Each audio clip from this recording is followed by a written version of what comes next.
Thanks for being here, everyone. This is the fifth installment of the retirement series on What Are Your Thoughts? And today I'm going to wrap up the retirement series and finish up by talking about a specific investment strategy that is basically targeted for people that want lessened or dampened volatility in their stock market based investments. Maybe they are going to use this strategy to replace some bonds in a portfolio, but overall they don't like the volatility of the market, but they still want to share in some upside, but maybe they want to hedge on any type of downturn in the market.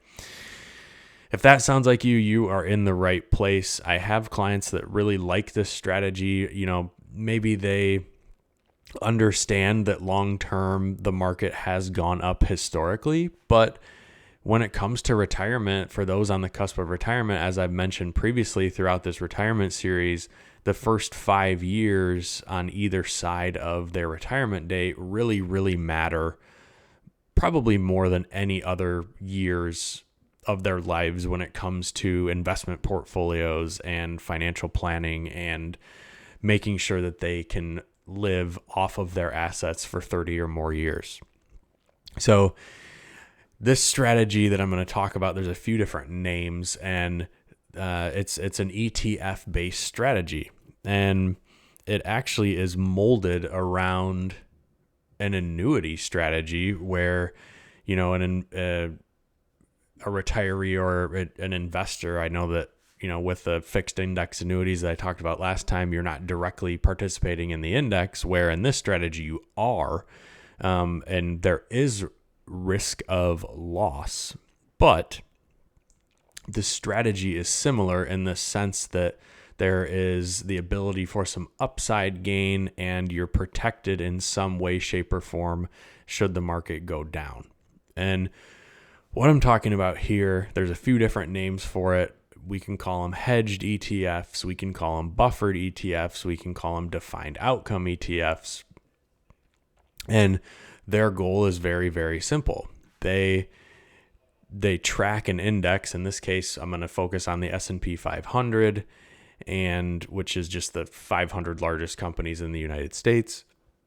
But basically, their goal is to provide a level of upside in which they call a cap on a return over a certain period of time, which I'll give an example.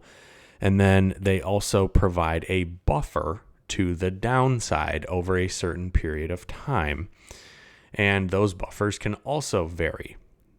Now, there's a couple different companies that people can use for this, but one of the primary ones, and definitely the company that has the best website for just analyzing these, is called Innovator. And just as a full disclosure, some of my clients do own these ETFs from Innovator, and I own some of them as well, just as whether it's emergency fund dollars or dollars that I may not want to earmark for retirement but may want in a couple years, or it's a way to dampen that volatility, not knowing, we don't have a crystal ball, so we can't predict what the market's going to do.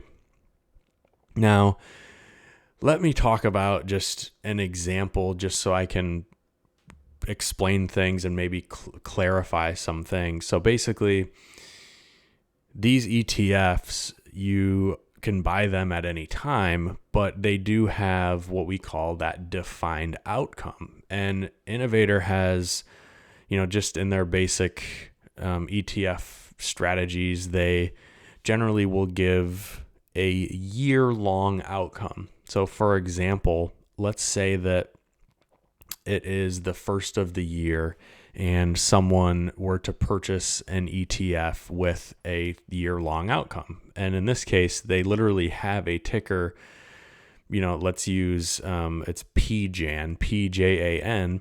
And basically what that is a defined outcome period that starts on January 1st and ends on December 31st of any given year. So let's say that it's, January 1st, 2022, you buy the ETF and you say, okay, this has an outcome period from January 1 to December 31st of 2022, let's just say. Now, throughout that year-long period, if I were to pull that up and look at PJAN, and just for giving a clear example of what exactly as it is today, just so if you look this up, you'll see the same thing I'm looking at. But if you were to look this up and look at PJAN as a ticker, there is a cap. Remember, that cap is the maximum return that you would earn potentially throughout that year-long outcome period. And in this case, that starting cap, according to their website, is 8.99%, so almost 9%. Now, what does that mean? Well, there's a few different possibilities when it comes to how these strategies will play out.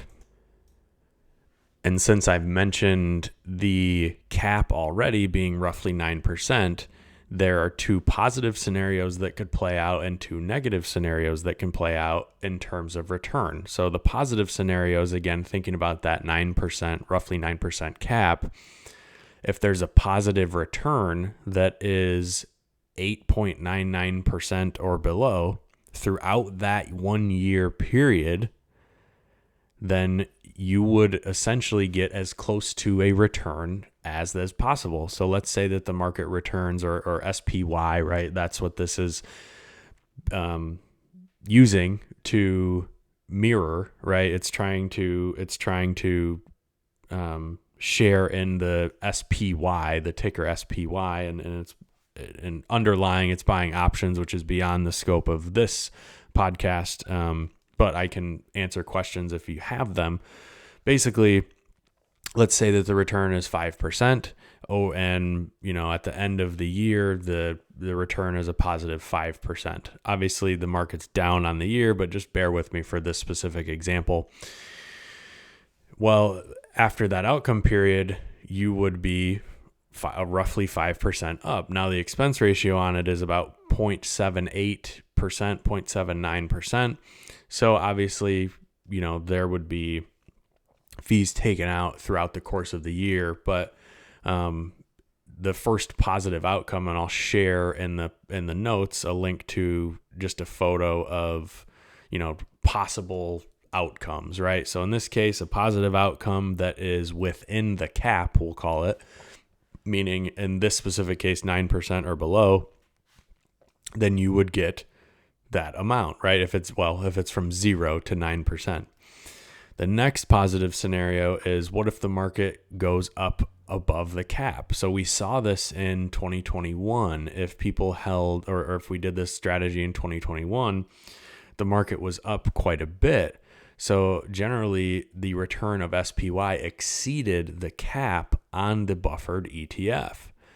Well, you would get the cap, but anything over and above that, you unfortunately miss out on. Remember, the goal of these is to hedge against the downside. So the investor in this case might not be super worried about missing out on some percentage points. Now in 2021, that could have been an outlier because the market, SPY was up 20 something percent, meaning they missed out on a good chunk of return. But pros and cons, right? For that, they got some level of peace of mind knowing that some volatility was hedged. Now, talking about the downside protection. So for PJAN specifically, the buffer on that series is 15% hedged to the downside. So if the market is basically, so talking about the two other outcomes, or the two possible scenarios, right? The two negative scenarios would be knowing that we have a 15% hedge to the downside over that 1 year period. If the index was down, 0 to -15, you would basically work out to where you return 0 And then obviously there's that 0.78% fee. So basically market would be down, whatever the amount is, 12, 13%, let's just say, and you would be down 0.78. Now that saves return in the sense that you beat the market in air quotes, right? Because you didn't share in all of those losses. Now, what happens if the market goes down more than the buffer, right? Let's say the market is down. Well, in this case, right, if we look at what would happen, right, if the outcome period ended and the market was down 20%, well, you would be hedged against the first 15. And then if it was down 20 at the end of the outcome period, you would be down roughly 5 and then tack on the fee. So roughly 5.8%. Now that might sound confusing, but the summary of that example is that there's an upside cap and a downside buffer. And generally the outcome period lasts 1 year. Now you can get quarterly outcome periods and things like that. However, because it's an ETF, you can just buy and sell throughout the outcome period at any time. So an example might be, in this case, like in 2021, let's say you bought the January series and, 3 months in, 6 months in, however many months in, you're up and maybe it's already at the cap. Well, you can then say, okay, let's sell that and buy a July buffer, right? Where then you'd say, okay, well, let's have a buffer that starts July 1st and ends June 30th. And you kind of just move it forward and quote unquote lock in some return by establishing a new buffer and a new cap.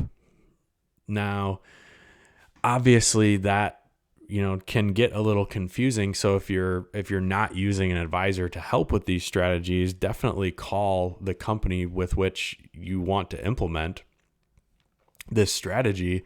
And there's a couple out there. I think Allianz has some buffered products. Their website's not quite as good in the terms of just analysis, but I talk to the salespeople at Innovators quite often, and just to make sure I'm getting good pricing and make sure I have strategies correct and things like that.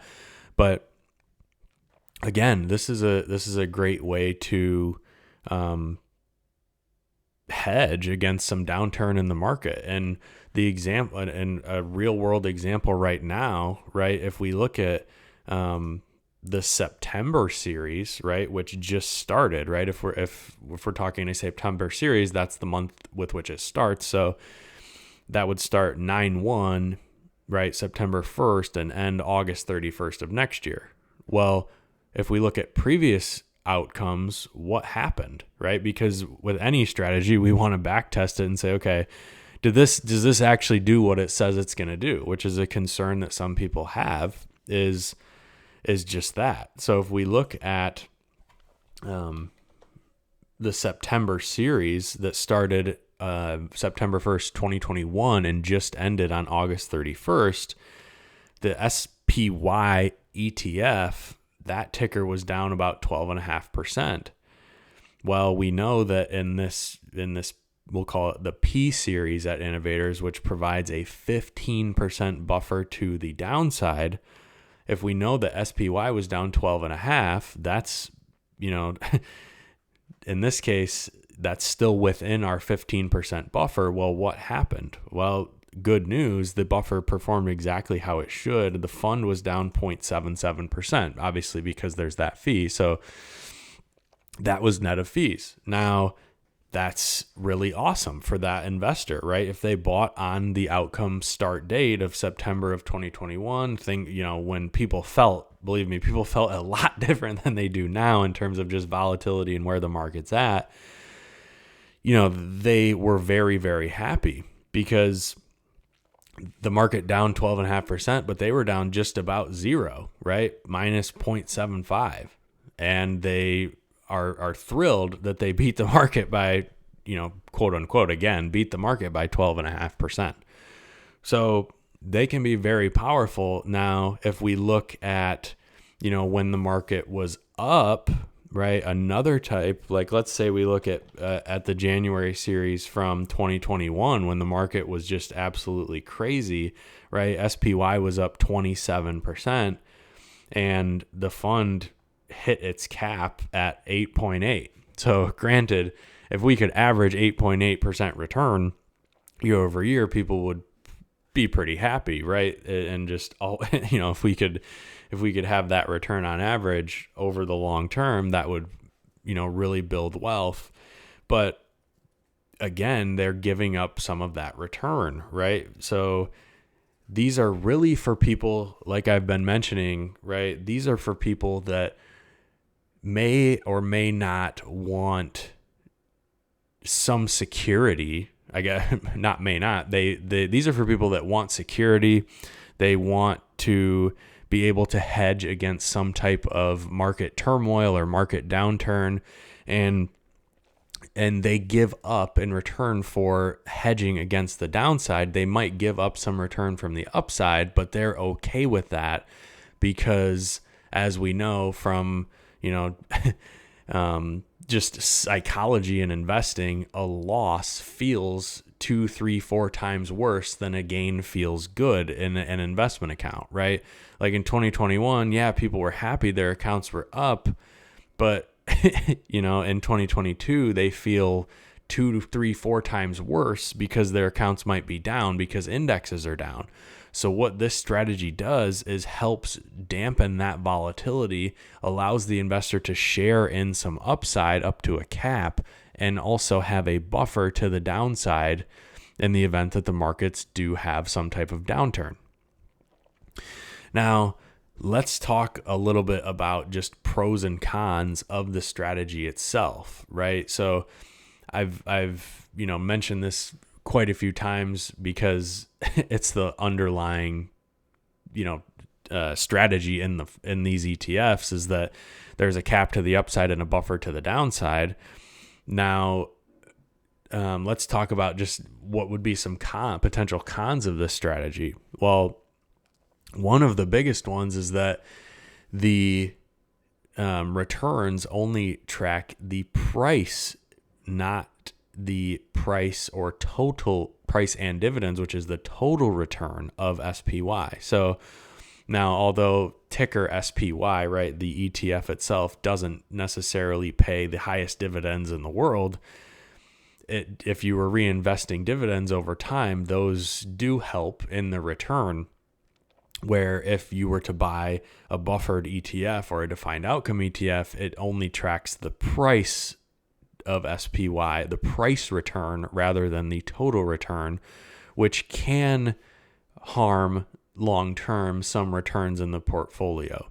Now, I have clients and there are investors out there that are like, nope, that's okay because I know that this isn't to hit home runs in terms of return. This is to have that, increased sleep well at night factor to make sure that I don't get absolutely killed, especially if you're entering retirement. But, even if you have some emergency fund dollars with like a 5-year time horizon or 3-year time horizon, and you're like, well, I want to put them to work, but, maybe I don't want to buy SPY or VOO or another S&P 500 tracker. I don't want to buy that straight up. I want some level of security, right? Like they can be, again, pros and cons, art and science, to every decision.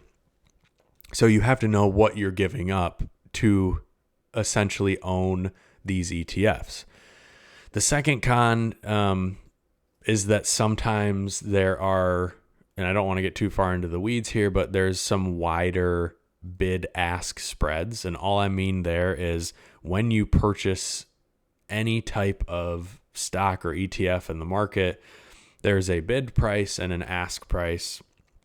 And the stock market day to day when people are trading is literally just an auction, right? And the buyers and sellers have to agree on a price for their shares. So there's a specific type of order that that should be used when you buy these ETFs, and it's just called a limit order. And it may sound confusing. I promise it's not. And when you enter these trades, it's really important that you use a limit order. And if you're not working with an advisor, it might make sense to call the company and say, hey, what would be a good price for, whatever ticker that you're looking at to buy. Now, those are probably the biggest two in terms of just cons to the strategy. And obviously, I've been mentioning the pros to it throughout this episode, but it's a way to hedge. It's a way to dampen volatility because it's in an ETF wrapper. Inherently, it's tax efficient, which I'm not going to get into the weeds with that either. But basically the strategy itself you could do on your own, with just trading options. But if there's, buys or sells within those options, you might have a tax liability if you're doing that in a taxable account, where when it's in an ETF, the underlying sales of the options and purchases and things, you don't necessarily have to worry too much about the tax aspect of that if you're doing it in a taxable account. Now, another pro and con, depending on where you hold the investments, which we call asset location, right? Holding the correct investments and the correct account types. So when I mentioned that you can, quote unquote, lock in a return, right? So like in 2021, I used that example where SPY was up 27% and, PJAN, right? PJAN for that year of 2021, it hit its cap, relatively early, right? If let's say that there's a month where the buffered ETF that you own is up 5%, you can say, okay, well, let's say you bought the January one and in January it was up 5%. You'd say, okay, well, maybe let's move that to the February one, sell the January and buy the February and lock in that gain and start a new 15% buffer to the downside and a new upside cap. If we kept using 9%, you can do that. That's a pro. That's definitely really attractive to people to, again, quote unquote, lock in some type of return. But in the, a negative to that could be if it's in a taxable account and there's a large gain, maybe you don't want to realize that. So you might get a little bit stuck if you have an investment in the portfolio that, can't go up, can only go down, but you don't want to realize the taxes of it. So, again, if you're DIYing these, there's some definite things to think about. But if you're working with a competent advisor on the strategy, they can be really, really useful. And there is a little bit of active management to them, but it's not like what you think, right? We're not picking stocks. It's more active in the nature of how do we control tax liability for clients, and, should we, move these tickers to the next month, or what outcome period should we select, and things like that. So just, making that known is really important as we just discuss different strategies, especially for retirement, especially for those people that are on, within 5 years before or after their retirement date. So let me wrap up and just talk about just a summary again. I know I've mentioned this a million times, but basically this strategy is for people that are willing to give up some potential upside return by way of capping a return over a desired outcome. And you can basically pick any outcome, right? You can pick March 1st to the end of February the following year. You can pick October 1st to September 31st, right? You can pick any outcome period. You can trade and buy them at any time. So like you can look at the market and say, depending on where the market is, you could literally buy an ETF that its outcome period ends at the end of this month, right? You can basically have ultimate flexibility with this strategy, but it's really for people that want to dampen some volatility. They may not want to share in the full losses of the market, and they're willing to give up some upside return if it exceeds the cap to have some peace of mind knowing that the volatility to the downside is protected.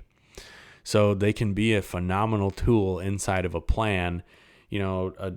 Sometimes people will say, okay, well, bonds are down this year and rates are up. Maybe we'll take some of the portion that we would have allocated toward bonds and we will allocate that toward a hedged ETF.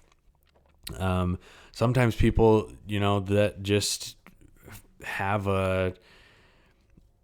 don't want to handle the volatility of owning SPY or VOO, that they're just like, look, I just, want consistency and I don't want to have to deal with any massive losses.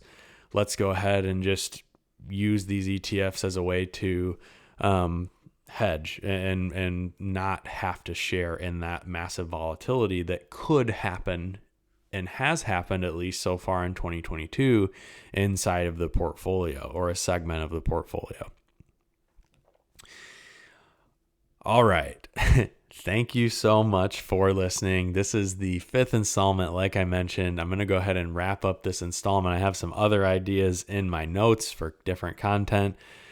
I've had a good amount of people ask for that retirement guide that basically covers all of the strategies that I've discussed in the retirement series, but it's in a PDF format that provides some more visuals and things. But if you do want that, send me an email, info@lifepointplanning.com. I can send over that retirement guide.